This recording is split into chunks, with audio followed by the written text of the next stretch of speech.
सभी का स्वागत है स्टडी कवर क्लासेस में। तो आज की इस वीडियो में हम लोग जेसीईआरटी क्लास 8 साइंस का यानी झारखंड बोर्ड क्लास 8 साइंस का आओ ब्रह्मांड को जाने चैप्टर का नाम है। ठीक, तो इसका जितना भी आपका ऑब्जेक्टिव टाइप क्वेश्चन बन सकता है जो एग्जाम में पूछा जा सकता है, तो उन सारे क्वेश्चन को हम आज कंप्लीट करने वाले हैं। अगर यदि चैनल पर नए हैं तो चैनल को सब्सक्राइब करें और दोस्तों को भी शेयर करें।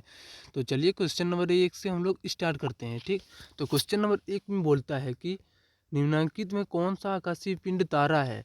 आकाशीय पिंड तारा हम किसको बोलेंगे? जैसे कि आपका हो गया जो आकाशीय पिंड का मतलब क्या होता है, सबसे पहले इसको बारे में समझते हैं। तो ठीक, तो हमारा आकाशीय पिंड के बारे में जो जो आता है वो क्या होता है, हमारा सूर्य होता है, चंद्रमा होता है और जितना भी आपका हमारा जितना भी ग्रह हो जाता है। ठीक, तो ये सारी चीज़ें हमारी आकाशीय पिंड कहलाती है। तो इनमें से जैसे उसी ऑप्शन को चूज़ करेंगे तो हम लोग आंसर कौन सा हो जाएगा, तो सूर्य हो जाएगा जो हमारा आकाशीय पिंड के तारा भी है। ठीक, नेक्स्ट क्वेश्चन हमारा 2 नंबर में है कि इनमें से कौन सा आकाशीय पिंड ग्रह नहीं है, यानी आकाशीय पिंड कौन सा ग्रह इसमें से नहीं है। तो बुध हमारा क्या है, आकाशीय पिंड का ही ग्रह है। मंगल और शनि आपका सारा ये तीनों जो है सो आपका एक आकाशीय पिंड का ग्रह है। आकाशीय पिंड फिर से एक बार रिवीजन के साथ देखिए, आपका जितना भी आपका सूर्य हो गया, चंद्रमा हो गया और आपका जितना भी ग्रह ग्रह हो गया, बुध शुक्र पृथ्वी मंगल बृहस्पति, आपका जितना भी ग्रह है। ठीक, तो ये सारे हमारे क्या कहलाते हैं, तो आकाशीय पिंड कहलाते हैं। ठीक, तो यहाँ से अगर यदि हम ऑप्शन छांटने का शुरू करें कि इसमें बोलता है कौन आकाशीय पिंड ग्रह नहीं है, तो ये हमारा सीरियस हो जाएगा आंसर सही। ठीक, चलिए नेक्स्ट हमारा 3 नंबर में क्वेश्चन है कि सौर परिवार का सबसे गर्म ग्रह कौन है, यानी सबसे ज़्यादा हीट उष्मा उत्पन्न करने वाला, यानी उष्मा जहाँ पे ज़्यादा है। ठीक, तो वो कौन सा ग्रह है, तो बुध के ऊपर जो है सो सबसे ज़्यादा उष्मा है। ठीक, और जी बड़ा का बात किया जाए तो वो बृहस्पति आ जाता है। ठीक, यहाँ पे जिस तरह से बातें की जाएगी वैसे आप लोगों को आंसर करना है। 4 नंबर में निम्नलिखित में कौन सा बल सौर परिवार के सदस्यों को बंधे रखता है। तो कौन सा बल, तो गुरुत्वाकर्षण बल लगता है। ठीक, क्योंकि दो पिंड के बीच आपस में कौन सा बल लगता है, तो गुरुत्वाकर्षण बल लगता है। ठीक, कोई भी जैसे आपका ये सूर्य हो गया, इसके आगे हमारा क्या है, बुध है, शुक्र है, पृथ्वी है, फिर इधर क्या है, मंगल है। तो ऐसे करके जो है सो बोलता है एक निश्चित मतलब क्या करता है, घूर्णन करता है, इस तरह से घूरता घूरता घूमता है। तो इसका जो मेन मकसद होता है घूमने घुमाने का, तो किसका मकसद होता है, तो वो गुरुत्वाकर्षण बल का होता है। ठीक, 5 नंबर क्वेश्चन में हमारे सौर परिवार में कितने ग्रह है, तो पहले हमारा 9 था, लेकिन एक प्लूटो को जो है सो मतलब उसको क्या बोल सकते हैं, एक बोना ग्रह मैंने बहुत छोटा ग्रह था। ठीक, जिसको अब हम लोग जो है सो उसको काउंट नहीं करते हैं। तो ऑप्शन नंबर आपका 3 जो है सो 8 ग्रह आंसर सही हो जाएगा। चलिए 6 नंबर में बोलता है कि सौर परिवार का सबसे बड़ा ग्रह, तो हम लोग पीछे बात किए थे कि सौर परिवार का सबसे बड़ा ग्रह हमारा बृहस्पति हो जाता है। ठीक, ऑप्शन नंबर आपका 4 सही आंसर हो जाएगा। चलिए नेक्स्ट क्वेश्चन में हमारा है, बोलता है सौर परिवार का सबसे छोटा ग्रह कौन है। तो सबसे छोटा हमारा जो सबसे आगे आता है बुध, तो वही हमारा सबसे छोटा होता है। ठीक, 8 नंबर क्वेश्चन में है चमकीला पॉइंट कौन से होते हैं, चंद्रमा, तारे, 3 नंबर 1 और 2 दोनों, इनमें से कोई नहीं। देखिए चंद्रमा भी चमकता है, तारा भी चमकता है, लेकिन तारे के पास जो होता है वो अपना उष्मा होता है और अपना प्रकाश भी होता है। लेकिन चंद्रमा वो तारे के पास, ठीक, और चंद्रमा के पास क्या होता है, दूसरों से ही प्रकाश लेकर, ये सूर्य से प्रकाश लेकर जो है सो अपना चमकता है। ठीक, तो यहाँ से ऑप्शन जो चमकीला पिंड का हो जाएगा वो कौन सा हो जाएगा, तो तारा जो है सो अपने आप के भरोसे जो है सो चमकता है और उष्मा भी उत्पन्न करता है। तो ये आपका सही आंसर हो जाएगा। 9 नंबर क्वेश्चन में बोलता है कि सौर परिवार में चमकीला ग्रह कौन है। तो सौर परिवार में सबसे अधिक चमकीला ग्रह जो है सो शुक्र है। ठीक, चलिए 10 नंबर क्वेश्चन में बोलता है कि सूर्य के सबसे ऊपरी सतह का तापमान कितना होता है। तो सबसे ऊपरी सतह का जो तापमान होता है सूर्य का, तो वो कितना होता है, 6000 डिग्री सेल्सियस, कितना तापमान उसका होता होगा वहाँ पे। ठीक, 11 नंबर क्वेश्चन में है कि सूर्य का निकटतम तारा कौन है और निकटतम ग्रह कौन है। तो सबसे जो निकटतम ग्रह है वो कौन है, बुध है। ठीक, 12 नंबर क्वेश्चन में बोलता है कौन सा ग्रह जिसका कोई उपग्रह नहीं है, यानी जैसे हमारा पृथ्वी के पास चंद्रमा है, वैसे ही करके शनि के भी पास जो है सो अपना उपग्रह है, लेकिन एक ऐसा बुध जो है सो जिसके पास कोई भी उपग्रह नहीं है। उपग्रह हम किसको कहेंगे, तो उपग्रह चलिए इसको भी हम अंडर डिटेल से समझते हैं।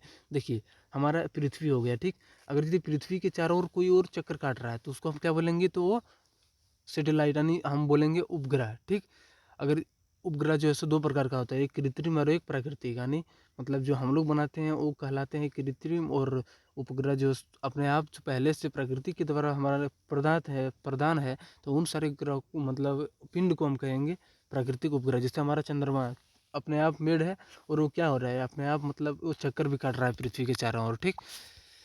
चलिए 13 नंबर क्वेश्चन में बोलता है किस ग्रह को प्रभात तारा कहा जाता है, तो प्रभात तारा के नाम से शुक्र को जाना जाता है, ठीक। तो ऑप्शन नंबर 1 सही आंसर हो जाएगा। 14 नंबर में बोलता है कि बड़े शहरों में रात्रि में चांद तारे उपग्रह क्यों नहीं दिखाई देते हैं, तो क्यों नहीं दिखाई देते हैं, उन्हें कोई नहीं देखता, ये बात नहीं है। बड़े शहरों की विद्युत सज्जा में छिप जाते हैं, ये भी बात नहीं है। लेकिन तीसरा नंबर बोलता है धूल धुएं से भरे आसमान में भी छिप जाते हैं, यानी बड़े शहरों में क्या होता है बहुत सारा प्रदूषण होता है, धूल धुआं उड़ता है, जिसके कारण जो है सो तारे छिप जाते हैं उस धूल के अंदर। 15 नंबर में क्वेश्चन में बोलता है कि सबसे दूर ग्रह कौन है, तो सबसे जो दूर में ग्रह है वो कौन है, नेपच्यून। सबसे बीच में ओ बोलते हैं सबसे आगे जो था वो बुध था, ठीक। चलिए नेक्स्ट क्वेश्चन 16 नंबर में बोलता है कि पृथ्वी का एक उपग्रह कौन है, तो अभी हम लोग तुरंत पीछे बात किए थे कि चंद्रमा जो है हमारा एक उपग्रह भी है, ठीक। 17 नंबर क्वेश्चन में बोलता है पृथ्वी के सबसे निकट ग्रह कौन है, तो पृथ्वी के सबसे जो निकट ग्रह है वो कौन है, तो सबसे पहले आता है बुध, शुक्र, पृथ्वी, मंगल, ऐसे करके सीरियली वाइज जाता है। तो हमारा जो सबसे नज़दीक ग्रह है वो कौन आ जाता है, तो बुध के बाद आपका आता है शुक्र, ठीक। इस तरह से शुक्र आ गया, उसके बाद हमारा कौन सा आ गया, उसके बाद हमारा पृथ्वी आ गया, बस, ठीक। पृथ्वी के जस्ट हमारा आगे कौन है, तो शुक्र है, तो इसका जो आंसर हो जाएगा वो शुक्र हो जाएगा। ऑप्शन नंबर 1 सही आंसर हो जाएगा। चलिए 18 नंबर में बोलता है पृथ्वी के निकटतम तारा कौन है, तो निकटतम तारा जैसे जो अपना उष्मा और प्रकाश उत्पन्न करता है, इस प्रकार एक सूर्य भी क्या है एक तारा है, ठीक। तो यहाँ पे ऑप्शन कौन सा हो जाएगा, तो सूर्य आपका सही आंसर हो जाएगा। 19 नंबर में बोलता है सूर्य से पृथ्वी की दूरी कितना है, तो कितना है, तो हम जब भी यहाँ से पृथ्वी की मतलब किसी भी पिंड खगोलीय पिंड की दूरी मापते हैं तो उसको हम क्या प्रकाश वर्ष में मापते हैं, यानी एक साल में कि उसका प्रकाश कितना दूर तक दूरी तय किया, ठीक। तो यहाँ से जो डिस्टेंस है दूरी है वो कितना है, तो 8.3 प्रकाश वर्ष है। 20 नंबर क्वेश्चन में बोलता है कि फोबोस क्या है, तो फोबोस क्या है एक मंगल का उपग्रह है, ठीक। ऑप्शन नंबर आपका 4 सही आंसर हो जाएगा।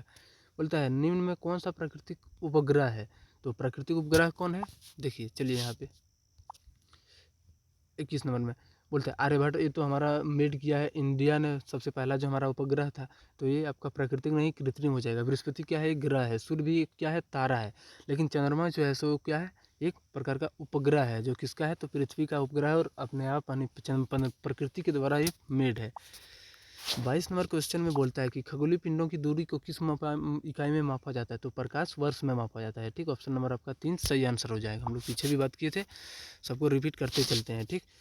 किस ग्रह को पृथ्वी की बहन कहा जाता है, तो पृथ्वी की बहन जो कहलाते हैं वो कौन सा कहलाते हैं, तो शुक्र कहलाते हैं, ठीक, क्योंकि इसके नज़दीक होते हैं तो उसको हम बहन भी की तरह भी मानते हैं। बोलता है 24 नंबर में बृहद सप्तऋषि है, तो क्या है एक प्रकार का तारामंडल है, ठीक। ऑप्शन नंबर आपका 2 सही आंसर हो जाएगा। चलिए नेक्स्ट क्वेश्चन जो हमारा है भारत का कृत्रिम उपग्रह कौन था, यानी जो भारत में सबसे पहले जो अपना मेड किया था सैटेलाइट, तो वो कौन सा था, तो आर्यभट्ट था, ठीक। इसको भी याद रखना है। ऑप्शन नंबर 1 आपका सही आंसर होगा। बोलता है 26 नंबर में किस ग्रह को लाल ग्रह कहा जाता है, तो लाल ग्रह के नाम से किसको जाना जाता है, तो मंगल ग्रह को जाना जाता है, ठीक। क्यों जाना जाता है, क्योंकि यहाँ पे कोई वातावरण भी नहीं है और पूरा इसका मिट्टी भी जो है मतलब बहुत ही लाल है और गर्म भी है, ठीक। तो इसका मंगल जो है सो सही आंसर हो जाएगा। 27 नंबर में बोलता है किस ग्रह पर सुंदर सुंदर वलय आकृतियां हैं, तो किस ग्रह पर, तो शनि ग्रह पर क्या है उन मतलब अच्छे अच्छे आकृति के चीज़ें जो है सो कहाँ पे पाए जाते हैं, तो शनि ग्रह के अंदर पाए जाते हैं। 28 नंबर में बोलता है निम्नलिखित में कौन सौर परिवार का सदस्य नहीं है, तो क्षुद्र ग्रह, उपग्रह, धूमकेतु, तारामंडल। तो क्षुद्र ग्रह भी आपका सौर परिवार का सदस्य है, उपग्रह भी है, धूमकेतु भी है, लेकिन तारामंडल जो कि नहीं है, ठीक। ऑप्शन नंबर आपका 3 सही आंसर हो जाएगा। 29 नंबर क्वेश्चन में बोलता है कि रात्रि के समय साफ आकाश और काली रात में टूटते दिखाई देते हैं, ये क्या है, तो ये क्या कहते, इसी को हम लोग क्या कहते हैं उल्कापिंड या उल्काएँ। तो हम लोग क्या यहाँ पे ऑप्शन नंबर 2 में है उल्काएँ, ऑप्शन नंबर आपका 2 सही हो जाएगा। 30 नंबर में बोलता है कि ग्रहों की परिक्रमा करने वाले खगोलीय पिंड को क्या कहते हैं, तो जो ग्रहों की परिक्रमा करते हैं, ग्रहों के चारों ओर जो कोई भी मतलब ये आपका ग्रह होगा, इसके चारों जो और जो कोई भी चक्कर करता है तो इसको हम क्या कहते हैं, तो इसी को हम उपग्रह कहते हैं, ठीक। तो ये पीछे भी हम लोग बात की कि इसको 2 तरह से बनाया जा सकता है, एक आदमी भी बना सकते हैं और एक प्राकृतिक जो अपने से थे हैं, ठीक। नेक्स्ट क्वेश्चन में बोलता है कि मौसम की भविष्यवाणी दूरसंचार तथा सुदूर संवेदन में उपयोग किया जाता है, तो किस चीज़ का उपयोग किया जाता है, कृत्रिम उपग्रह का हम लोग उपयोग करते हैं, जिससे हम आप लोग क्या करते हैं मौसम की जानकारी को ले सकते हैं। तो ऑप्शन नंबर आपका 3 सही आंसर हो जाएगा। ठीक, तो यहाँ से आपका जितना भी आओ ब्रह्मांड को जाने आपका ऑब्जेक्टिव टाइप क्वेश्चन बन सकता था, तो सारे आपका कंप्लीट डिटेल एक्सप्लेन के साथ होता है। ठीक, अगर यदि चैनल को सब्सक्राइब नहीं किए तो चैनल को सब्सक्राइब कर लें और दोस्तों को भी शेयर कर लें। चलिए मिलते हैं किसी नेक्स्ट वीडियो में, तब तक के लिए जय हिंद।